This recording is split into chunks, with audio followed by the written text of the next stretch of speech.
On you, Nika. And we're live. Hello, everybody. Welcome to One and Done Thursday Night Live. Man, do we have a live session for you all this evening? It's good. Listen, you do not want to miss it.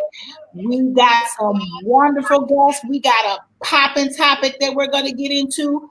So do not miss it. But at this time, what we need for you all to do is to go ahead and like, share, and subscribe. Okay.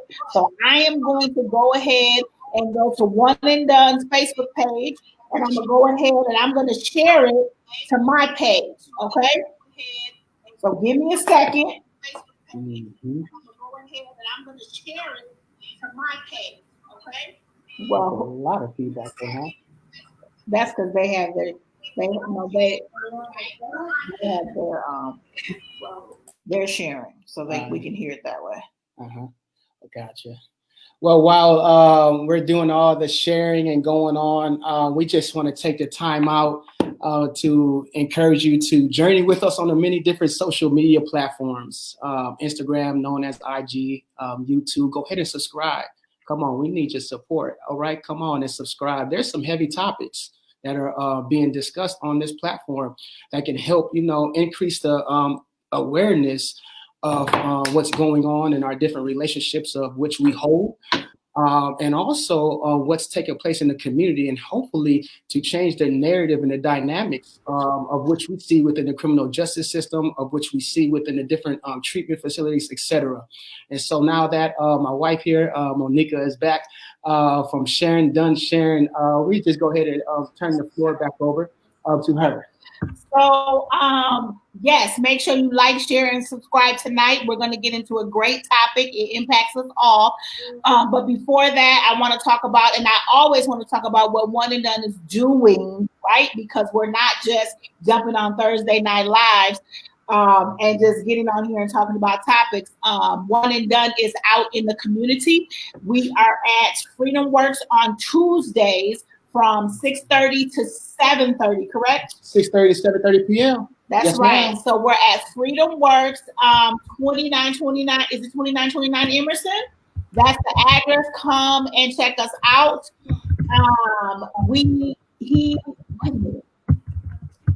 I'm trying to think. When are we doing the little dinner? Yes. So every second Tuesday of each month. Every second Tuesday of each month. We are beginning actually this month right here. So next week we're going to be providing light meal for those who will be joining us into the space, breaking bread. God has been blessing One and Done. We have in the past received some grants. Thankful for those individuals who have heard the mission, and believed and support the mission. And we say thank you for that.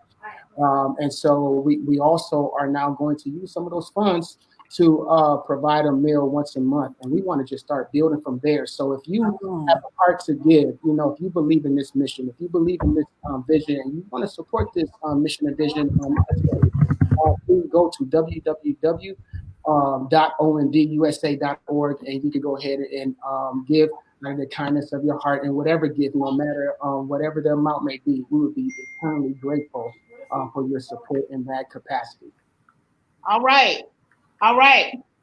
So make sure you come on out on Tuesdays. Make sure you check us out on Thursdays at 6 o'clock. And tonight we're going to go ahead and we're going to jump into our conversation. But we do want to introduce our guest this evening. Okay. So, you want me to do? Sure. Why not? All right. Why not? Okay. So roll out. Let me go on and roll with it. All right. So our first guest I am going to introduce is Pastor Doris Robinson. Welcome. So, Pastor Doris Robinson is my auntie. And we have this wonderful bio that is written up. She is a teacher and a pastor. She's more than that. She is a mother and a aunt. She is a retired lieutenant. She is a lot of things. Doris has a bachelor's degree in theology and currently working towards her master's. She is a life coach and a mentor. Her greatest satisfaction comes from working with others, especially women. Doris desires to build them up so they may have fruit that abounds to their account. Philippians 4:17. Doris lives in Minnesota. She is a retired lieutenant from the Minnesota Department of Corrections. Doris has 3 adult daughters and 7 grandchildren. Mm-hmm. Amen. And her scripture, one thing I have desired of the Lord, that will I seek after, that I may dwell in the house of the Lord all of the days of my life, to behold the beauty of the Lord and to inquire in his temple. So welcome this evening to One and Done's Live. We are so excited to have you. Excited. I definitely can't wait to hear your perspective, because you have a wonderful viewpoint, a couple of different viewpoints to come from. And so I can't wait to dive in. Our next guest is none other than Mrs. Kris Worrells. Kris Worrells, aka the crew's in the house. The crew is in the house -3. Huh?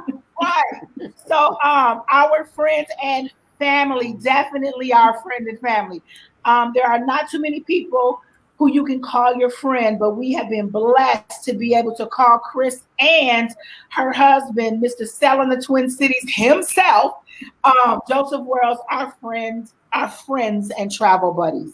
Kris has spent her tenure in the middle of services, giving back to our communities by navigating families to sustainability, providing companies administrative service, and serving in the capacity of finance. Her pride and joy can be found in her newborn Jackson, her oldest Javion, and the middle-aged genius himself, Braylon. Kris believes in generational wealth and handing a prosperous legacy to her and Joe's offspring while volunteering services to her community. So welcome, Kris. Welcome, Doris. All right, here we go. Absolutely. Thank you for that, honey. And we do want to just take the time, although we can't do it full justice on introducing these 2 beautiful souls. We're going to ask that they take a moment at this time to just holler at the viewers that are currently watching online with us. We do have a few. We're going to ask that because of the feedback, if you turn your volume all the way down so it's just showing caption on your phone, then we won't get the feedback. That'd be great. But to come on and holler at the viewers that are with us down the road. With that being said, we'll turn it over to Pastor Doris Robinson. Holler at us, talk to us. You got anything you want to share?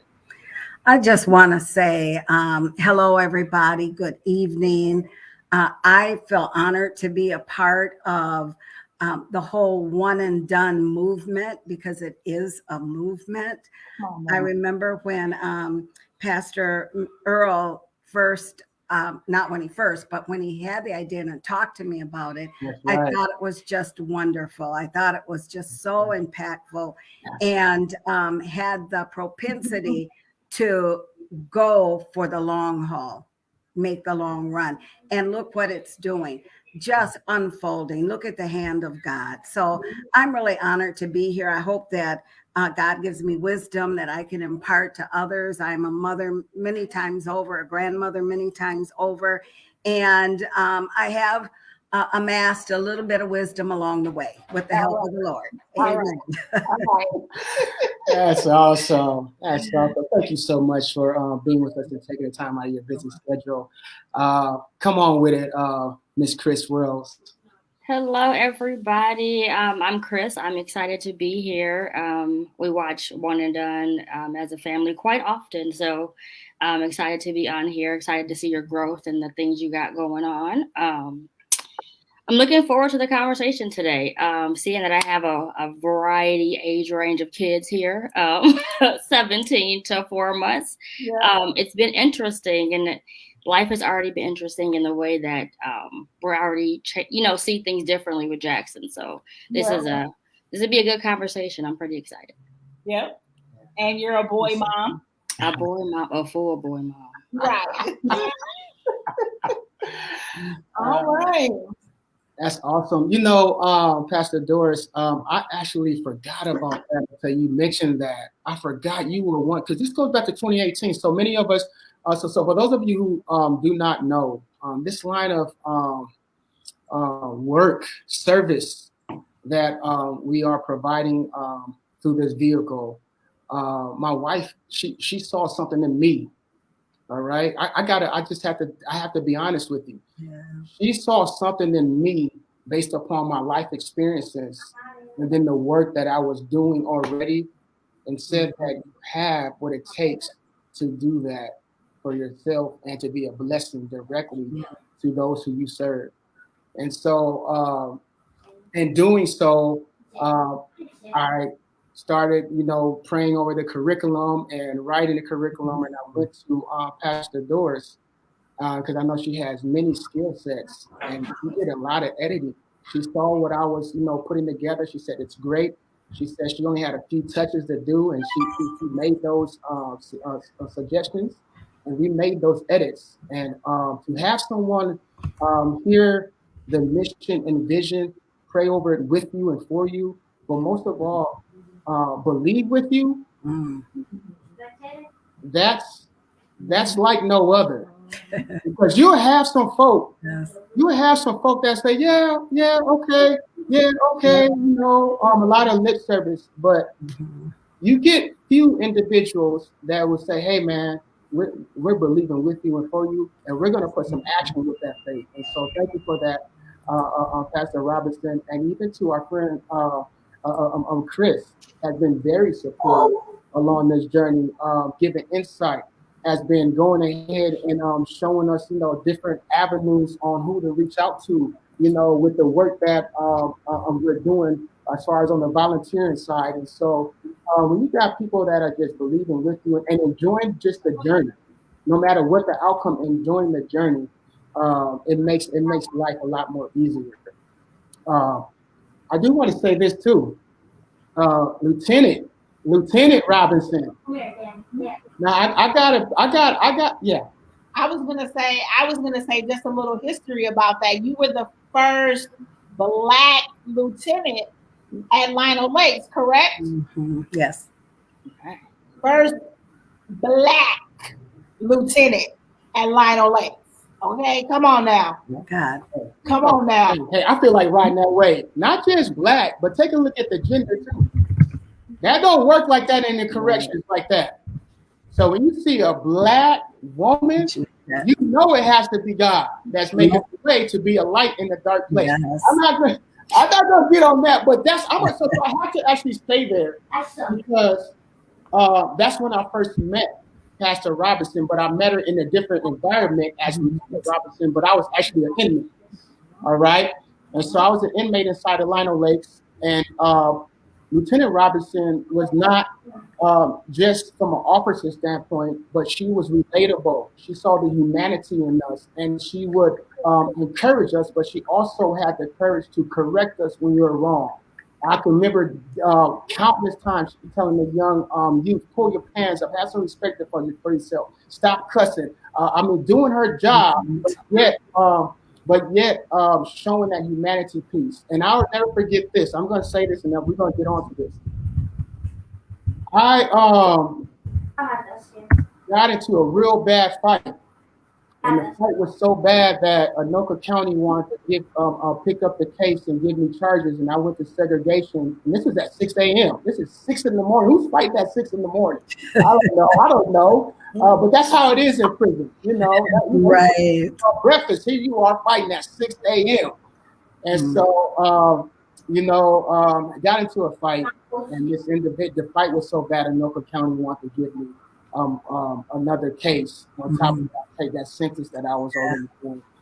And if God did not strategically have Lieutenant Robinson in that place, saying at that time, for me, I think I was 24 at that time, to advocate for me, to see the progress that I'm doing from closed maximum facility to this medium facility, and the work that I was doing that was positive, then I could have possibly got that additional sentence on top of the sentence that I was trying to, polish off. And so what that did for me,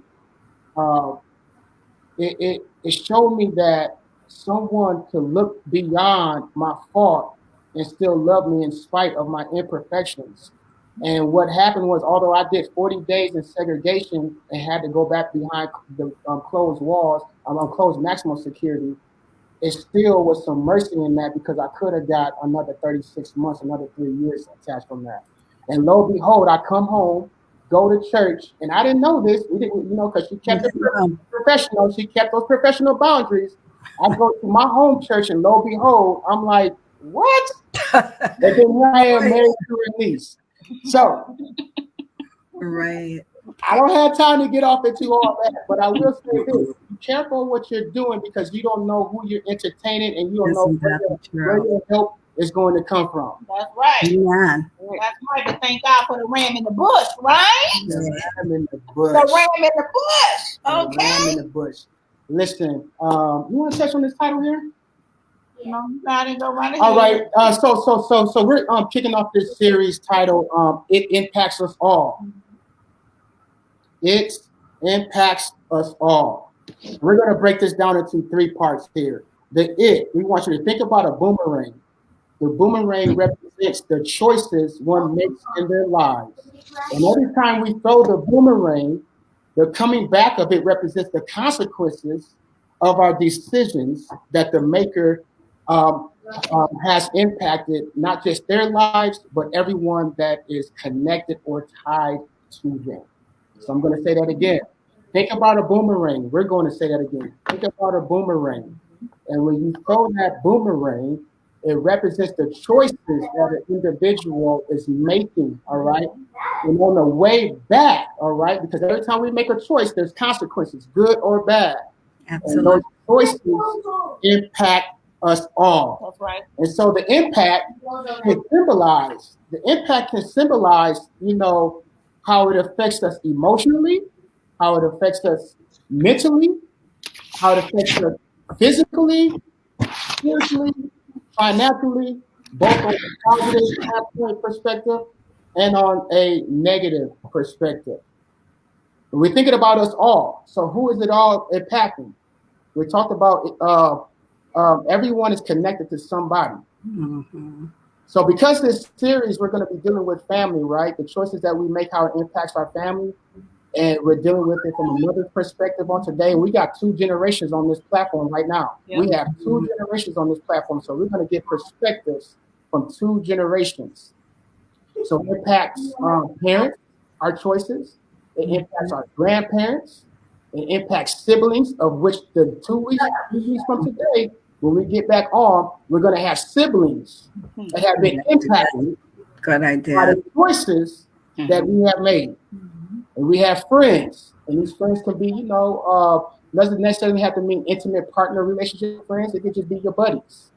And then we're also going to we're going to have some community folk down the road that's going to join us because what we do impacts also our communities that we reside in. Okay? Many of us, why don't you come on and help me out with this right here? Because many of us are probably saying, well, you have guests on, who do not have direct attachments to someone who has, probably been incarcerated, because that's the population that we primarily work and build with, right? But the reality of it is that we have to break down what incarceration can also consist of. You know what's up with that? So incarcerate, you don't have to be, oftentimes we think about being incarcerated, physically incarcerated, physically, locked down in a prison. But incarceration doesn't necessarily mean that. It encompasses more than that. And just, listening to Earl's story, you can be incarcerated, you know what I'm saying, in your mind and not be locked down in a cell. You know what I mean? So it can be a mind thing. And also when we think about sin, right? Mm-hmm. Can be a form of incarceration. Absolutely. And I want to take a pause right there. So if we ask a question for our guests on tonight, I'll pick up with Kris, starting off, and then pass it over to Pastor Doris Robinson. Hearing the breakdown of incarceration, not just referring to the brick and mortar, that physical location, but also the mind You know, do you have anything you could possibly add to that? I think it's a real deal. I mean, that's the mind is where it all starts. I mean, if your mind isn't there, that triggers more things than you know. Your daily activities, how you think, how you intake things, how you hear things, how you say things. That mind is sometimes worse off than being physically incarcerated. At least physically incarcerated, you know the next. You know what's next. You can see what's next. In your mind, you don't. It's your thoughts. Yeah. It's what you hearing. It's what's in there. So that mind can it's not a beast. It's a beast. It's nothing to play with, and that can, like I said, impact sometimes you more than the physical part of being incarcerated, because when you're free, when you're physically free, that doesn't mean your mind is. That's right. That's right. Woo-hoo. That's right. Pastor Robinson, I know you got something for that. I do. I like that, Miss Worrells. I like what you said, because that is true. Incarceration comes in many forms, but I'd like to add this, that incarceration in a facility, a prison or a jail, is the end result.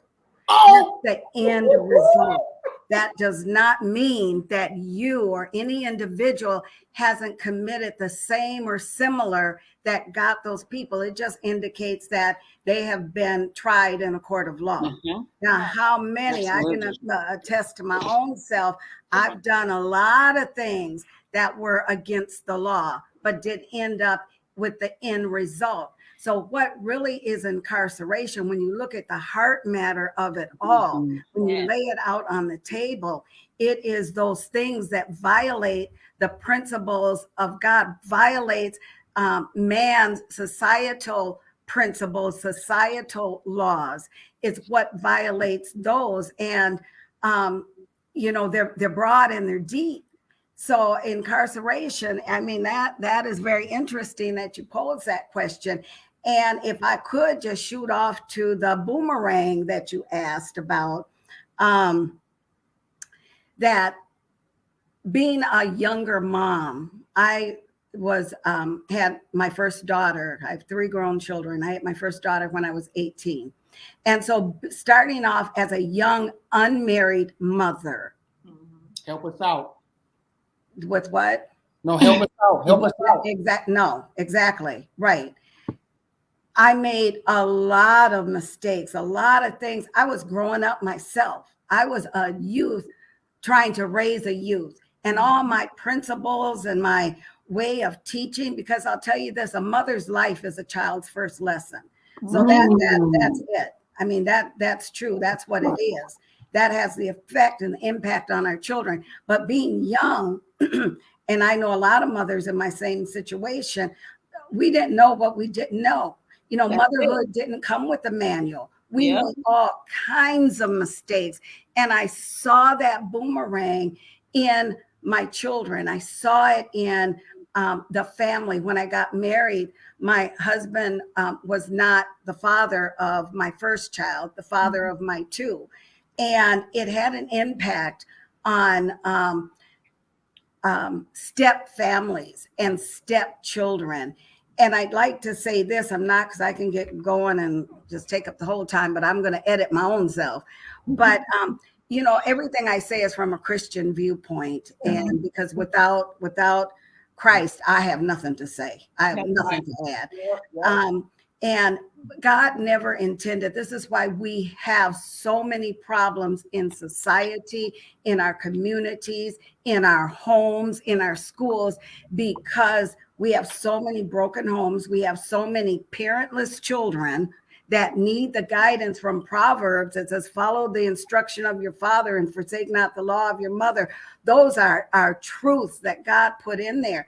And when you deviate from those, you try to start piecing together with step families and step children, and thank God for them. I know some wonderful step families and step children and step parents. Blessed by God, we thank him. But that wasn't God's original intended purpose.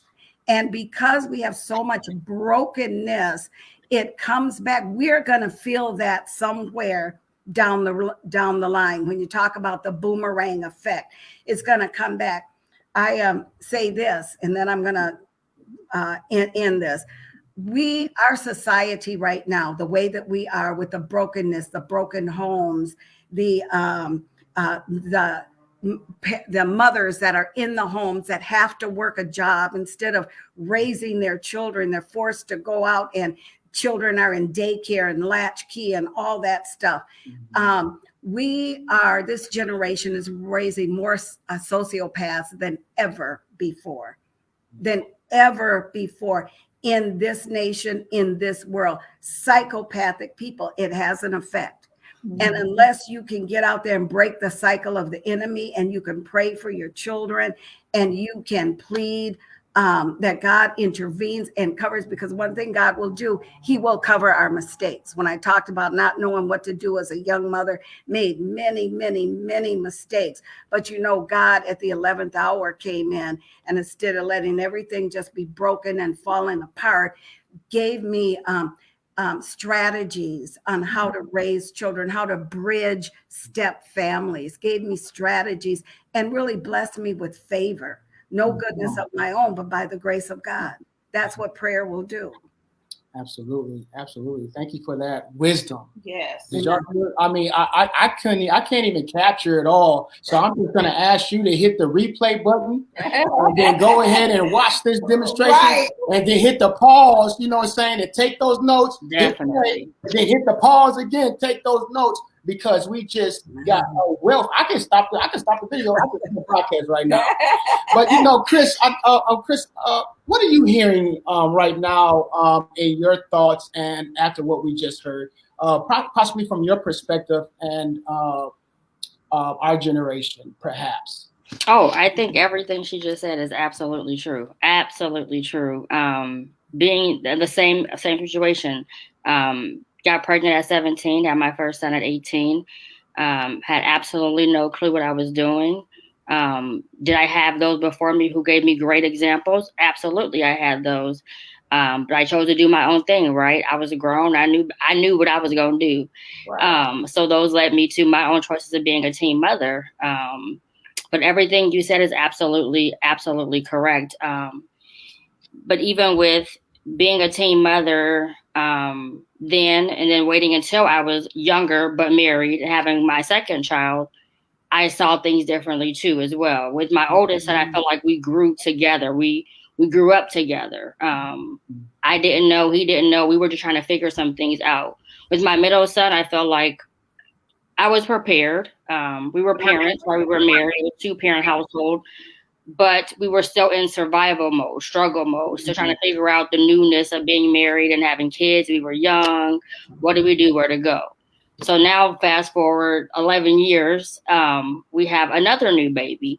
And now I feel like I'm in a position where I'm parenting him. He's growing up with parents. Right. Not his friends, not in the limbo. Like, I'm not so much in limbo. Not that my kids aren't succeeding, because they have well succeeded. Their average being who they are, but I can see the progression, even having them, they're years apart from each other. One is, 17, 11, and 4 months old. And how I parent them and how I treat them has been completely different. Like, I see it, I hear it, and I had to do that because they're separate individuals. So the way my oldest isn't the way my middle one is. So I had to adjust my parenting style. I had to adjust some things with him.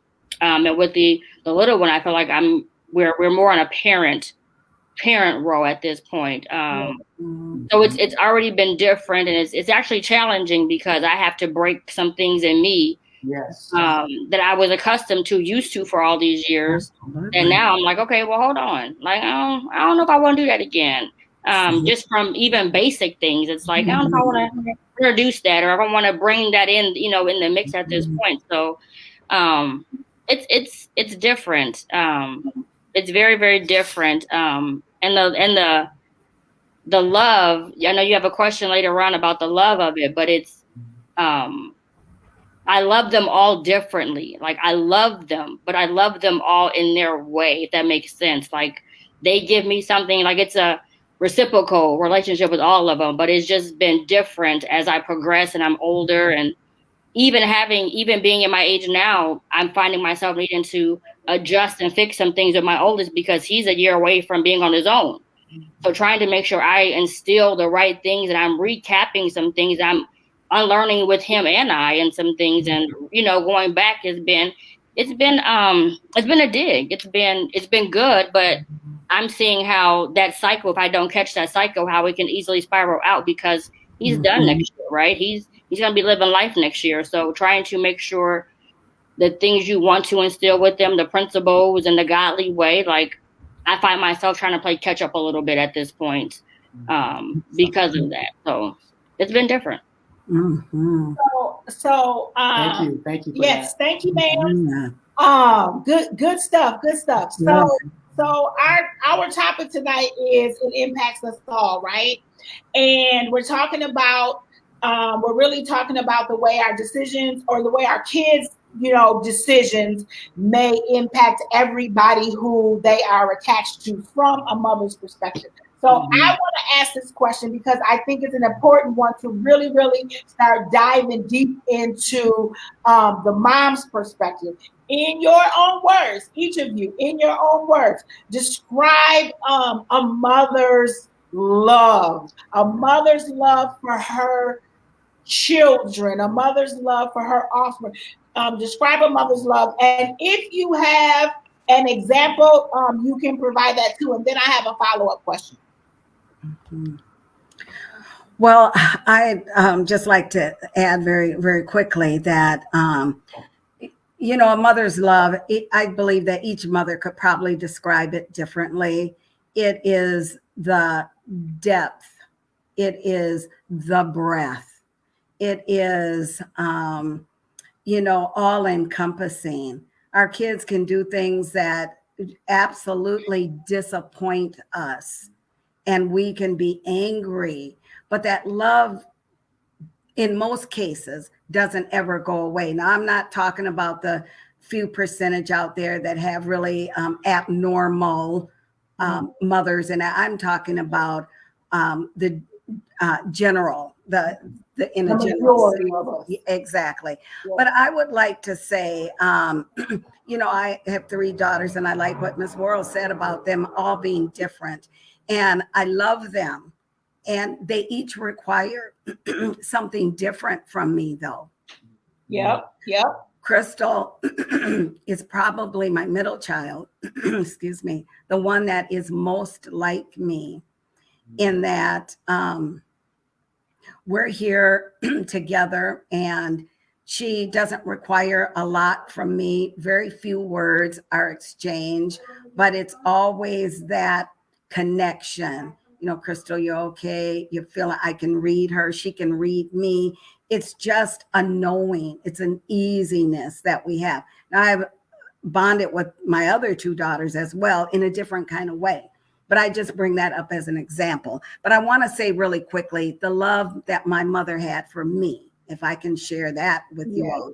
Now, my mother and father came from the South. They were sharecroppers. They were extremely poor. And there's 3 of us girls. We have 2 older brothers and the 3 girls all in a row. My oldest sister, Vera, was craving for knowledge, extremely intelligent. And so my mother made the decision when we were very young. I think Vera was 5, Irma must have been 3, and I was 1, that she was leaving the South. She had a brother up here in Minnesota. And she said, I'm bringing my children up north because for people in the deep South and hard times, the North was the place for freedoms and educations. And she wanted above everything. My mother wanted us to get an education. Mm-hmm. When we got up here, we were the only kids at the end of the year that always got the little ribbons for never missing a day of school. My mom didn't believe in that. If we were sick, go to school, and then when you come home, you lay down and give you stuff. Castor oil was a given for everything in our household. Give us stuff, but we never could miss a day of school because education was important. My mother, having come from the South, she came from 13 kids. She only went to the 5th grade of education, and I'm trying to unveil how love shows itself when you want better for your children and you don't want them to come up the same mountain that you came up in. So education was not the only thing, but extremely important to my mom. And so when we came up here, we had to go to school. We had to do all this. She wanted us to be, her thing was good people. She wanted us to have integrity. She wanted us to be independent. She wanted us to be educated, treat people right, sent us to Sunday school. That's how we got the word in us. Every Sunday we had to go to Sunday school from my earliest memory, from 2, 3, 4 years old. But the flip side of it, my mom only went to 5th grade. She didn't know anything about finances. She didn't know how to tell us how to balance a checkbook, how to save money, none of that. We weren't raised with any of that. So likewise, when I got a young adult, I got my first little Dayton's charge card, and immediately I charged it up to a $200 limit and thought I'll pay. I don't have the money. I'm just working part-time. I'll pay it when I tell people this. If I don't know what the lowest credit score is, but whatever it was, I was probably there because I didn't know anything about paying bills, balancing checkbooks. I had overdrafts, everything. But when I started to mature in my own life, even though it wasn't taught at home, even though my mother didn't have it to give to me, she loved us all, but she couldn't give us what she didn't have. Mm-hmm. And she didn't have that knowledge. I taught myself and prayed about it and asked the Lord to show me how to use financial wisdom and bring myself out of debt. And so little by little, the small things, he did that and showed me how to just get out of it. But I say that I offered that up for mothers, that mothers love you. I know my mom loved me, but what I'm trying to convey is that she couldn't give me what she herself didn't possess. Yeah. She gave me the fullness of all that she had, and I appreciate that. And the rest I had to get on my own. Thank God. Amen. Amen. All right, Miss Kris, in your words, describe a mother's love. I would say continual, unconditional. And I mean truly continual and unconditional. There are some days I would go to bed extremely mad at my kids, like heart racing, just go to bed, just leave, right? By middle of the night, I'm in there checking on them. I'm, doing all that. I'm just a mom at heart. But it's unconditional. When I say unconditional, I mean truly, there's probably nothing I tell them all the time, there's nothing you guys can ever do to make me not love you. There's nothing you can ever say. There's nothing you can ever do anything that will make you. I don't care if we're in court fighting for your life. I'm going to be in your corner. So for me, my real example would be with me and my kids. We grew up with a house full of us. My mom, she was a stay-at-home mom, but she was very sick. So she had cancer when we were younger. So she actually was in the hospital quite often. And she would be at the Mayo Clinic and have to stay for months at a time, things like that. Wow. So it was my siblings and I, and then we had adopted siblings as well that stayed with us. So being in that and being more of the poorer class, we didn't have a lot of opportunities at all. It was just what was there, what was provided. So with my children, I always wanted something different. I always wanted something more. I wanted them to experience something that I never experienced, but I always heard about through my friends or what they did, things like that. So I made a point to every year take them on vacations, regardless of what was going on. We are going on a vacation as a family. And also with my own personal life, I have stopped going to school several times because I was taking night classes. With taking night classes, I personally did not like being away from my kids at night. I didn't like my parents putting them to bed. I didn't like me them coming home. I come home and they're asleep or they're tired, or I see them for an hour and a half because I worked in the morning, ran to get them from school and took them, to wherever they were going for the night. So I held back going and pursuing some things that I want to do still in life. Because this is my season of parenting. It's my season to be a mom. So I have sacrificed kind of my own selfish things, my own goals and dreams, not because of them, but because I wanted to make sure I was always fully available to my kids when they need me, whether it was working different hours or working closer or doing different schedules, whatever I had to do to make sure that they knew if they called me, look for me, anything for me, their mom is there. I had to do that. So I say continual love because there's nothing my kids could do. I always tell them, just tell me first. Tell me what happened first so we get the story right. So I'll ride with you regardless, but I just need the truth first. Right. I know how to ride with you. Right. But it's continual. It's every day. It's whatever they do. It's whatever, like, it's kind of like I breathe and live. In this season right now is just for them. So. Right. So I had a great example, and you guys are going to be like, because I was kind of like, too. But the George Floyd case, and what was the guy's name? What was the guy who got convicted? Derek Chauvin. When his mom got up there and gave the impact statement, right? And I was thinking to myself, like we, all of us out here on the outside was like, send them straight to jail. Don't pass go. Do not collect $200. Period. Right? Wow. Well, mom got up there, and she that's her son. Your son. You know what I mean? She's his mom, and it didn't matter what the outside world was saying, that the love of a mother. Yeah, absolutely. Yeah, absolutely. And that's a great point. I think it's important. I see, and we can go ahead if our guest has, can go to the 7 o'clock hour if that's okay, because I see it's 6:41. I didn't want to. I want to be respectful of your time here, but a mother's love is unconditional. Have the individual that was out there killing and eating folk, and his mom came up there, and saying and just showed extreme support, saying, "Hey, that's my baby," right? Dominant. I got a story. When my face was in the newspaper, my mugshot was in the newspaper. All right. And I told my grandmother after they found me guilty. Matter of fact, I took a plea. I was looking at 15 years.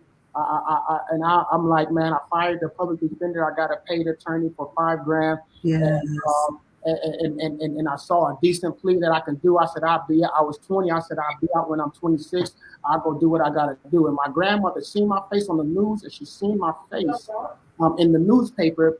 And when she came to come visit me in the old jail, see, that's a new jail up there where you don't see no windows, the one that's under the clock with the green roof downtown Minneapolis. That's where I was at. And she said, son, I just don't believe it. And I'm telling my grandmother out of my own mouth, I did what I'm guilty of that. She said, my grandma was telling me no. Okay, so in most cases, a mother's love is unconditional, right? But with that being said, a mother, saying, even though they would defend and stand and go down with their kids, do time for their kids, die for their kids, lay their life down for their kids. A mother's love shall also direct them to correct them. That's right. All right. A mother's love has to be able to put boundaries up. Because they're trying to steer them in the direction that's going to reduce the likelihood of them ending up either dead or incarcerated or on drugs, crack cocaine, powder, methamphetamine. Come on now. Preteen pregnancy, perpetuating these risk factors that put the future on delay. I got to take over just for a little bit, ladies and gentlemen here. All right, so we heard some great testimonials on how we grew up from the South all the way up to the Midwest. Yes. The reality of it is that in most cases, when you have that narrative is common, especially in Black folks' households, single parent households. All right, the struggle is in the majority of folks' households. Right. I want to share this. I got to tell you this. When you have a low education rate in the household, when you have a one income in the household, when you have, single parent in the household, when you have all of these things, right, the odds are stacked against you, and you're more likely to fail instead of succeed. And that's how we see a lot of the results and the outcomes of undergraduates. Finish high school, preteen, pregnancy, 2, 3, 4, 5 times over again. Suicide, mental health issues, drug addiction, alcohol addiction, incarceration, the whole nine. I'm a product of all that. You did? And so that's why we want to talk to the mothers that are going to listen to this, that are finding themselves, that did the best they could with what they had to offer their household, but they find themselves going down a path that means them no good. And so to stop the emotional pain, I caused my mom some serious pain. I did 6 years in prison. My mom didn't visit me one time. My mom couldn't visit me because I'm her child who she cared for 9 months, gave birth to, and the impact of my decision was so devastating to her that it killed her. Let me talk to you real quick. You see your mama dead, saying that she's not supposed to bury her kids supposed to bury her? How many moms are out there like that? Huh? I'm telling you my story. So we're on this platform tonight to give a motherly perspective, to share with individuals that you're not in the struggle by yourself, but that you got some women of God, you have some men of God that can help walk with you when you feel like suicide. That's right. Walk with you when you feel like picking up the fight. Walk with you when you feel like having promiscuous sex and risking STDs and whatever you want to call it. I'm talking the real talk, the gritty out there.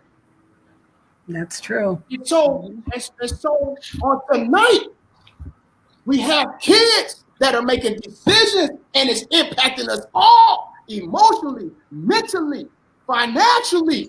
Come on with it, the whole spectrum. Holistically, on every level you and I and anyone else can possibly think of. And now I want to ask this question because the hour is far spent. What did I jump out? How do we, and we start with you this time, Sister Worrells, Miss Worrells, how do we talk or walk with the mothers, the mothers that are in that boat, 17 years old, that bracket from 17 to 24, that bracket from 25 to 32, that bracket from 32 to 44. How do we talk to them that have done all they can do and offer all they could that was within the offer into their household, and they are in complete distraught? What steps do we take? How do we walk with them? Help us out tonight, Miss Worrells. For me, how do you walk with them? You walk. It's not going to be an easy thing. You start moving. You start the conversation. You be realistic. Like my son, he's 17. Last year he got into some trouble. I hang out with some friends, got into some trouble. Ended up being cops got called. They got in trouble. He had to end up doing community service, paying some fines, things of that nature. That impacted all of us, right? I'm like, yes, you committed it, but now it's my time. I got to take you. I got to go to these classes. I got to spend my money, pay the fines back, right? We got to do a bunch of things. But from that came a conversation, a real life conversation. You see how this little small thing, just cost you $660, right? You stole 2 items. Well, you didn't even steal them because they took them back from you before they left the store. You didn't get anything. You didn't get anything. Nothing, but you're paying a fine, right? You got to go to 8 weeks of classes. Start the conversation. Let's break it all the way down, son. What is the issue? We started from there. What's the issue? Why do you feel you need to go out from these doors and do stuff like that. When you have money in your pocket, what is the issue? Like, who are we trying to, what are we doing? We had a full conversation, and it wasn't a parent-child dominant conversation, right? It was I need you to explain to me because I don't understand. And I'm going to tell you from my point, because I don't think you understand either. How did you feel as his mother? As his mother, I felt disappointed. One, because you left my doors and you told me you were going somewhere, which you did, but I prepared you for it, right? I gave you money, gave you my car, gave you my keys. So I knew what you were doing, but you had an other motive in there. Right. So I was disappointed because, like, really? You really lied like that to me? You couldn't just tell me y'all on some funny stuff today? You got to do that? Like, y'all all are suburban, well-off kids, right? Like, none of y'all want for anything, so I don't even know why you're out there, one. But since you are out there, let's have this conversation. I'm disappointed. Definitely still love you, but I'm disappointed that you don't have a valid reason. You're just going with the flow of things, and you don't understand the impact, right? Your friends, and the thing is, all his friends got away. He took the blame. So it's like, okay, why? Right? Why? Like, why do you feel? And then it was a group of, to me, I felt like you were the token Black boy, right? You're in a suburban area. You're with majority white kids when you're out and about. So I felt like it was also a token Black deal, right? I have another conversation with you about this too. So I was definitely disappointed, definitely hurt. But within that, I had to make sure I wasn't so hurt to where I couldn't hear him and couldn't educate him. Yes. Because if I were to scream and holler on his personality type, he would have blocked me out the moment I started. He wouldn't have heard nothing I said because I know his personality. But it was more so, okay, you're going to eat this all the way up. You're going to feel it. Mom, I paid it for you. Yep, I did. I took you to the counseling sessions. I did. But you're going to feel it. You're going to pay me back. We're going to sit here together. You're not going to volunteer your time. I want you to volunteer your time too. So I had to volunteer my Saturdays for 4 weeks. So now on Saturdays, you're going to go with me for 4 weeks. Right. But I'm going to hear you out. I mean, but it was hurtful. It was hurtful. You know, it was slap in the face. But yet, as a mom, it's like, okay, I did the same thing to my mom too, right? So now I see how she felt, but I'm not far removed to where I don't understand his perspective either. Let me go ahead. I see you got something. No, you're good. You know, Miss Worrells, thank you for sharing that. I want Pastor Robinson. Can you help us out? So if Miss Worrells came to you or was going through your system with her baby, right, that had to take care of his business for his boomerang that impacted financially, I heard some $600 plus. Yes. I hear you talking about the systems, the token piece on it, right? I hear you talking about time was sacrificed. You know, you had to give up your time too, his time. And not to mention that now we got fingerprints. You know, now we got this stuff right here. But I also heard that just because something negative happens, something positive can be birthed out of it because it strengthens y'all's relationship, right? It calls for you guys to have that sit down, right? And continue to strengthen and mold that, which I love. So life was birthed out of that because now Javion's getting ready to, get ready to graduate. It's his senior year. He's mentoring folk. He's in the business field. I mean, you know, some people face adversity and make the choice to respond in a way that's impactful, that takes it to the next level. So we applaud that. Now I want to ask Pastor Robinson, if it was you that was seeing Miss Worrells, or if it was another young mother at this time with her baby, with her adolescent child, teenager, that was coming into your office, how would you encourage her as a mother who's probably thinking about there's no hope? I might as well give up and throw in the towel. I see that you have mentoring underneath your belt. You have life coach. How would you encourage this young mom to still hang in the fight? Many different things I could say, but what comes to mind now is just to And none of these are novel ideas. You've heard them before. I'm just bringing them to the surface now. A mistake is what you do. It is not who you are. We all have made mistakes. We all have fallen short.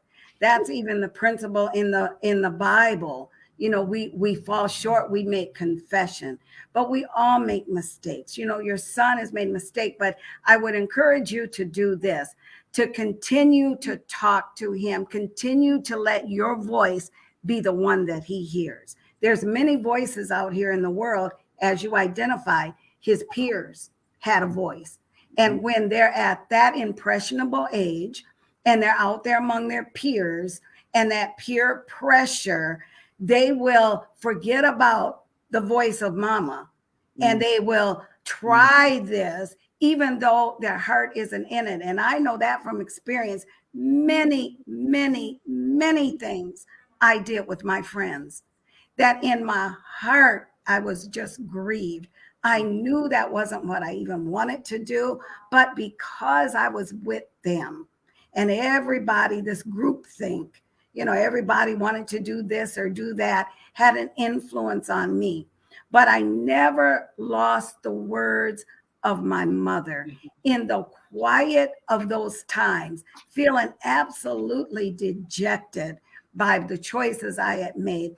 I could hear what my mother had instilled in me. I could hear her voice that was heavily tinted with Bible phrases. I could hear her voice encouraging me, telling me, Doris, you know that's not what you are. You know that's not what you do. You have to try. You have to treat. I could hear all of those things. And ultimately, I heard a long time ago that you plant the seed, and we don't know when one plants, another waters, but God gives the increase. We don't know when those words and that advice that you have spoken into him is going to come up and come to fruition and start bearing fruit. Mm-hmm. Every seed will bear something. And we want it to be the fruit of our mothers. We want it to be the voices that we have heard, the instruction, the guidance. And not only because I believe it takes a village. Mother's voice is the strongest. But you have teachers. I had a teacher who told me in so many words over and over, you can do this. You can, I see it in you when you can't see it in yourself. There's been neighbors, there's been grandparents, there's all kind of influential people that have poured, that will pour into a person's life and be that voice that they will fall back on. So my ultimate message to encourage you is don't give up.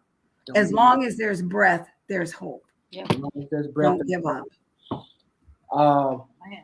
That is rich. This is rich. I can't wait to go back into. I already know what I'm going to do. Like I do. I'm going to go back my notepad. I've been taking notes right here. I'm going to watch and I'm going to hit the pause, take my note, and hit the play and keep rolling, Jack. I'm telling you, because this is audio, right? This is video. Yeah.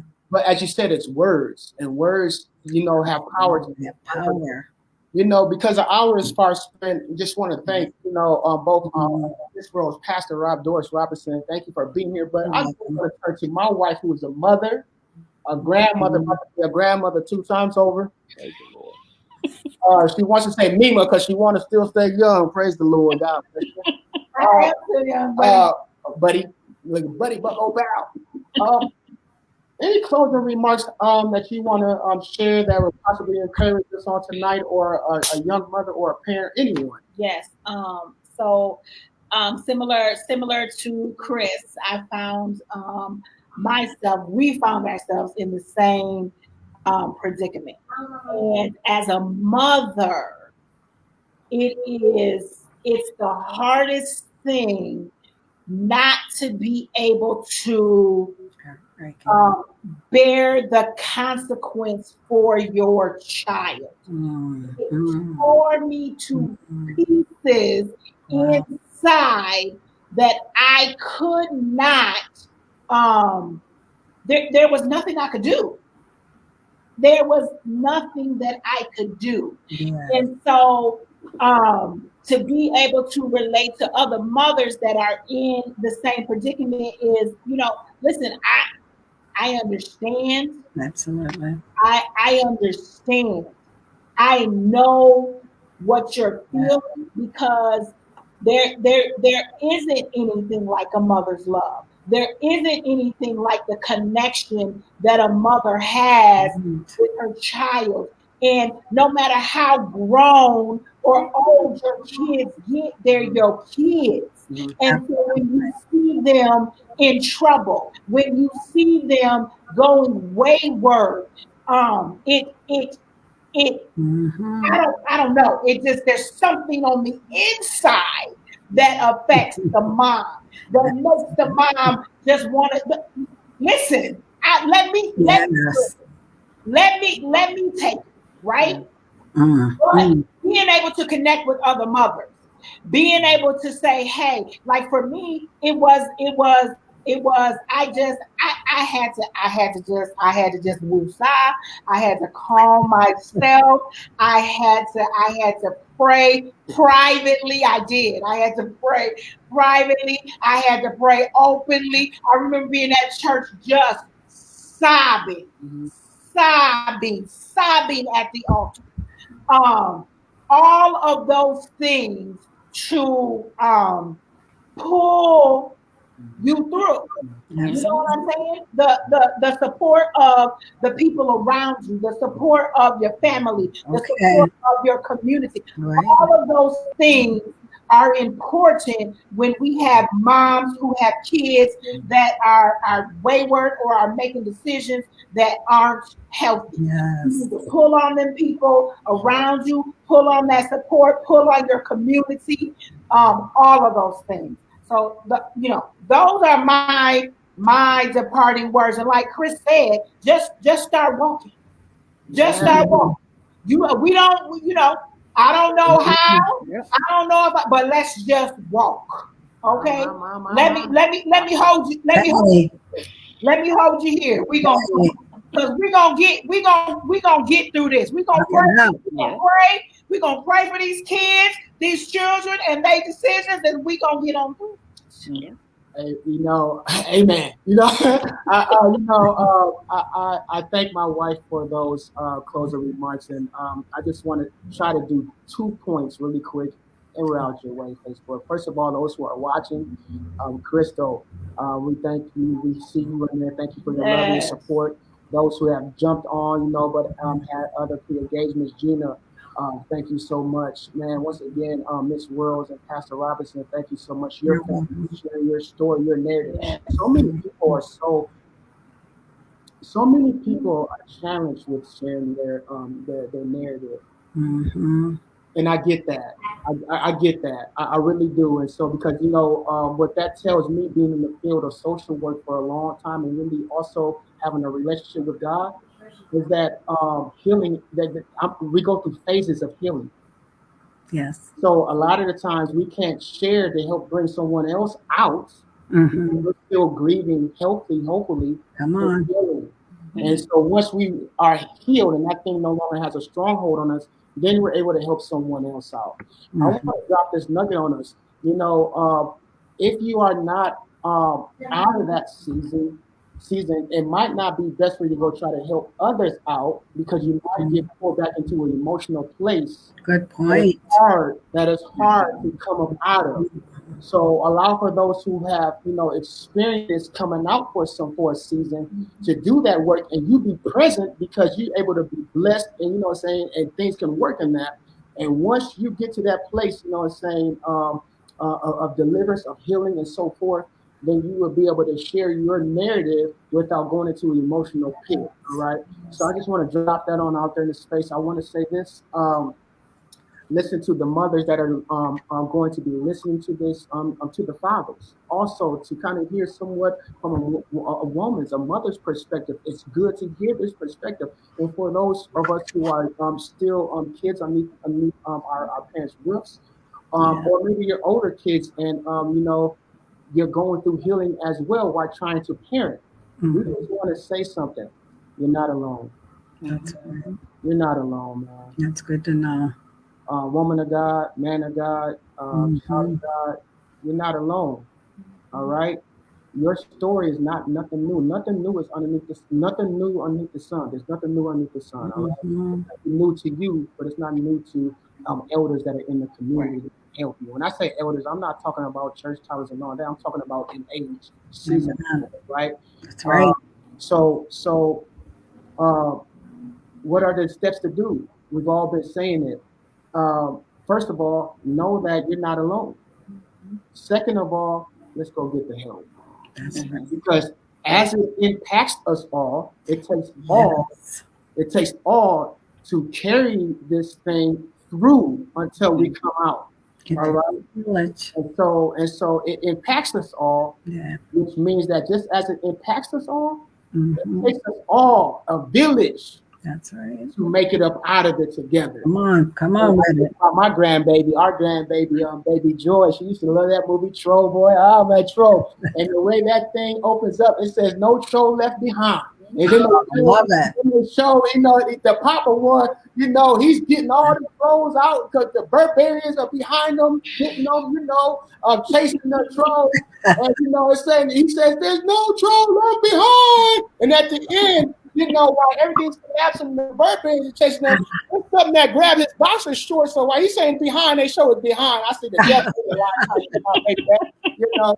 But I got the message. Yes. That's right. Community, let's do our job. Let's stick Come together. on. If you in the church, let's do your job. Right. That's right. Educators, do your job. Right.